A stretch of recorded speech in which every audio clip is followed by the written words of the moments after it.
Good afternoon, JP Garu. Good afternoon, Chakravarti Garu. I Looking hope forward everything to is going well. In Yes. 2.5 years, thanks to this COVID, Yes. we hardly had any socialization.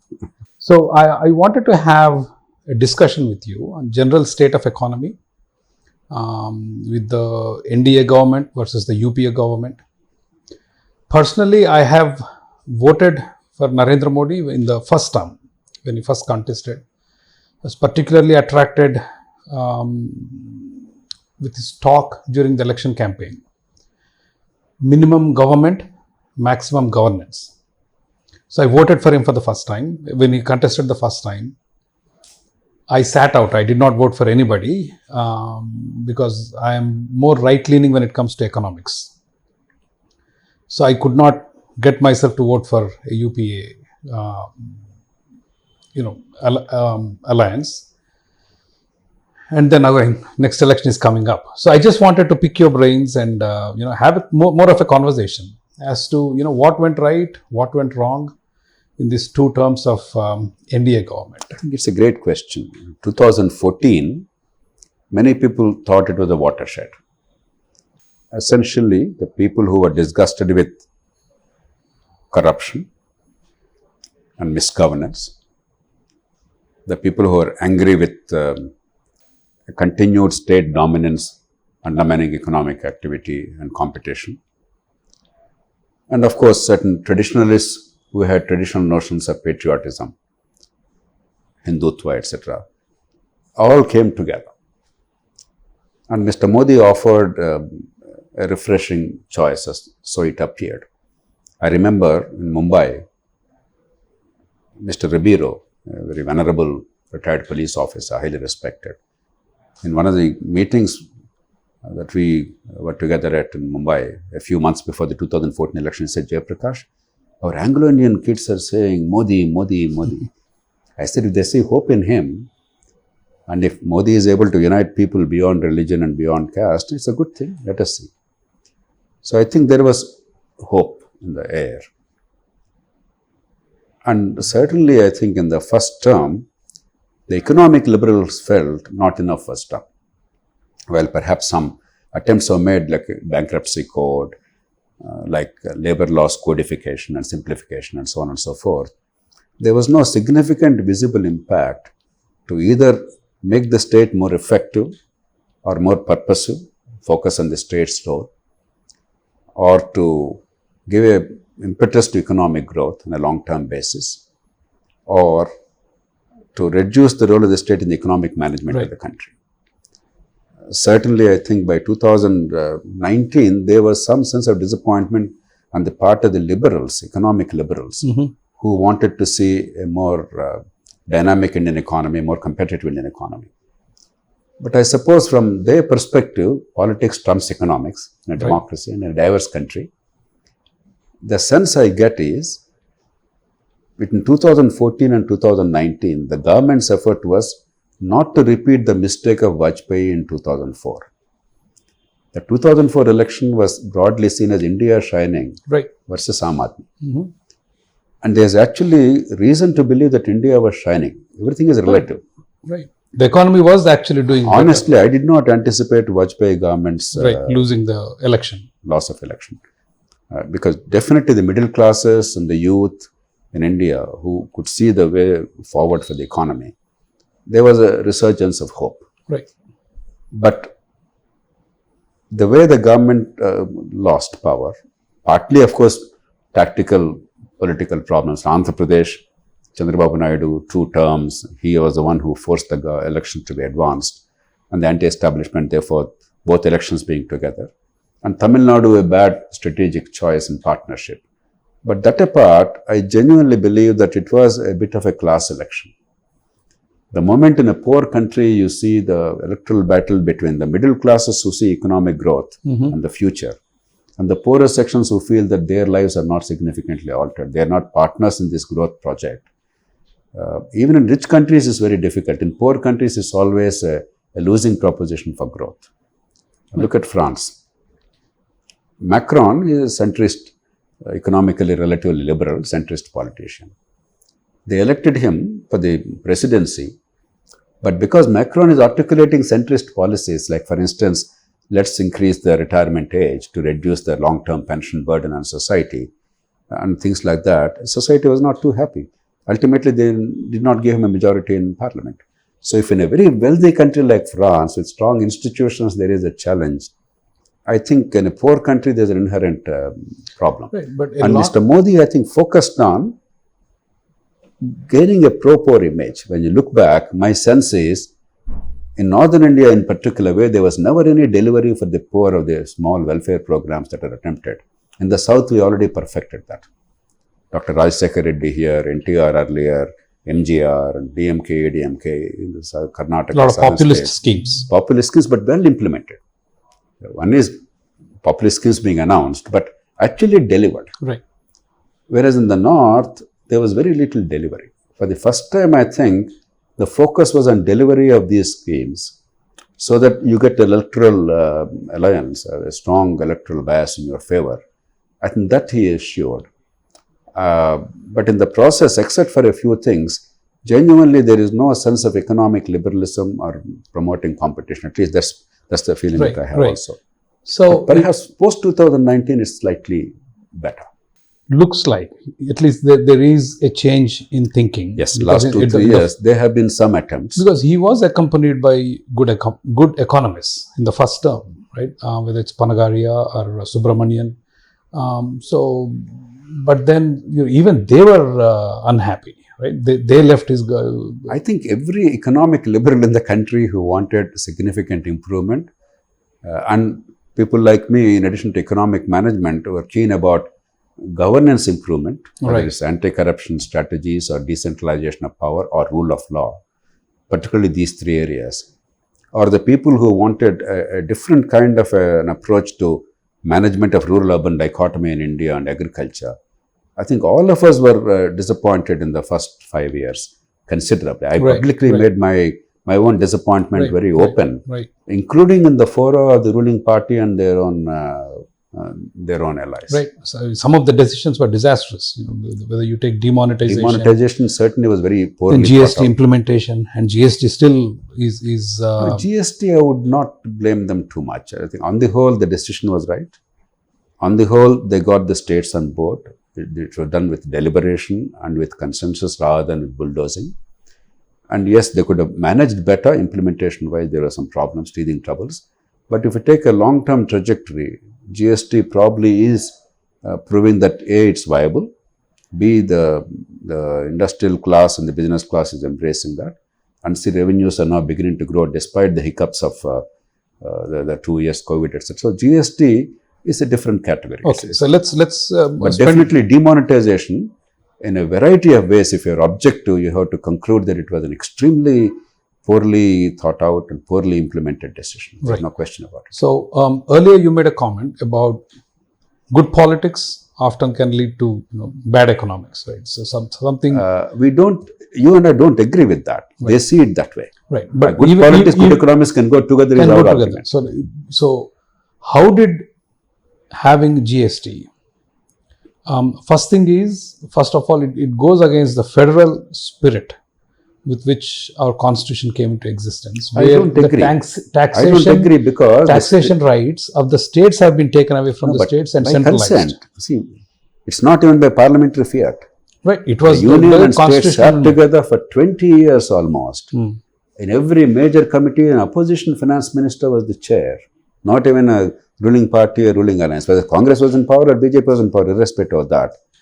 I think it was structured very well. Actually, to me, it's a great tribute to federalism. I don't see it as a failing of federalism. Most of the states I know have went along. Otherwise, it would not have mustered the constitutional amendment, except for Tamil Nadu and maybe one or two other states that have opposed. But still, states have given up their ability to tax at their wish. Does that indicate that the federal spirit in India is diminishing? Because see, that particular issue does not indicate that. I know some people argue that. Right. GST is not a. Because where is the competition among states? If you centralize for the entire India, see, I hate to take the example of United States all the time, but if you take some of the states in the South today, right? California being a very prosperous state, New York being a large state with a large economy, now Texas, Florida, Carolinas are all reducing their state taxes. In some cases, they don't have state taxes. As a result, there is a shift in industries and movement of people to some of these states. So it is creating a healthy competitive tax environment, right? Healthy regulatory environment where states are competing each other for business. And what happened in GST is that has been taken away and it has been centralized in Delhi, and then the committee of people decide. Now there is no competition between Tamil Nadu, Kerala, Karnataka, Telangana and AP in terms of taxation, in terms of trying to attract businesses. Okay, let us take issue by issue. First, is it anti-federal? No. Because states and unions sat together for more than a decade. All parties had space there. And they did it by total consensus in the country. In fact, exactly the way in a federal I do not deny polity- consensus. I am just still questioning. Let me complete. Second, economically, is it actually beneficial to the country or not? I'm sure you recall the checkposts across each state's border and hundreds of lorries lined up Yes. and habitually bribes being paid. Yes. Typically in those days, per truck, per day, I'm talking of 25 years ago numbers, 30 years ago numbers. Today multiplied 5 times or 10 times. 200 rupees was the bribe to be paid per truck per day. Yes. Not only the money collected, but in order to be able to extort that kind of money, the delays and the harassment that are involved, because you don't pay a bribe unless there is a sufficient pain that is potentially there if you don't pay a bribe. And therefore, the business environment, not only the cost of corruption, but the cost of delays and harassment. And India, one of the great advantages of this multilingual nation coming together is the common market. All the advantage of common market was given up by the stupidity of corruption. Third one, world over there are many economists who believe that taxation raised to the bottom in order to create incentives for investment is not a very smart idea. There are other ways of encouraging investment, the quality of the labor laws and their implementation, the ease of doing business, the corruption in your state, infrastructure, availability of water and land, and the factors of production. And you actually see it. Pre or post GST, you see states which seem to be relatively positive in these respects, they continue to attract investments. States that are declining in terms of governance and infrastructure are certainly losing investment. So I don't think that competition does not exist. Right. The competition in the form of taxation as an incentive probably does not exist. But I don't know if taxation is the best way, because you cannot go to the bottom in order to get benefits. But you can No, actually it doesn't see, you can't make tax zero in the current society that we live in. But low taxes do incentivize businesses to compete globally, right? So let's take GST, as you said. Sometimes politics compel politicians to adopt some bad economics. So if they brought GST for the greater good, see, when service tax was introduced, it was just for few services, right? Just handful. Now it is practically everything. Even if you cancel, I think today they said if you cancel a railway ticket, on the cancellation also they want to charge the service fee. When it started, the numbers were so low. Now today, in even core industries, let's take steel, which is an extremely important for India's development, 18%. Cement, 28%. Practically toothbrush, 18%. Toothpaste, 18%. I mean, there is just no end to how much they tax. If you look at automobiles, again, the GST has 1,000 exceptions. Right? So a friend of mine recently brought a Mahindra. 7 lakhs is the cost of the car, and if you added up the taxes, it was 5 lakhs.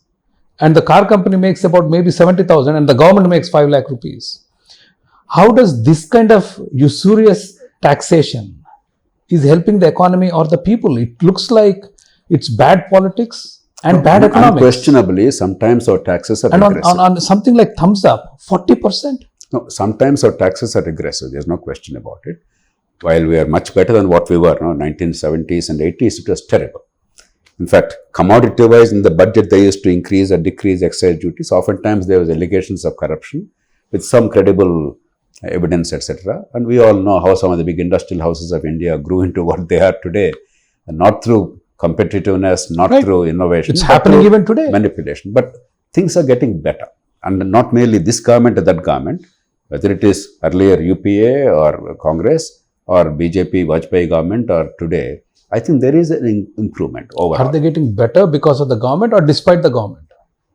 No, whatever the reasons, the foundations laid in 1991, P.V. Narasimha Rao and Manmohan Yes. Singh, by and large, the successive governments followed that broad path in terms of economic management and taxation.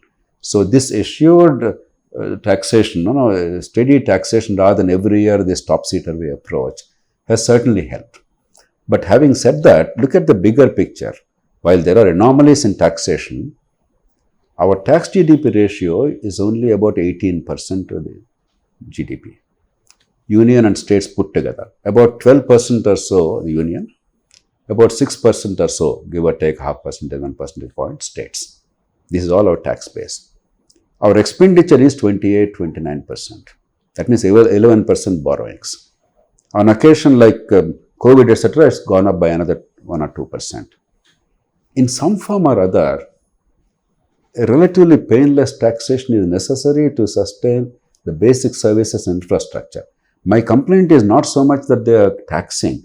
My complaint is, where are the services commensurate with the taxes? Where is quality education?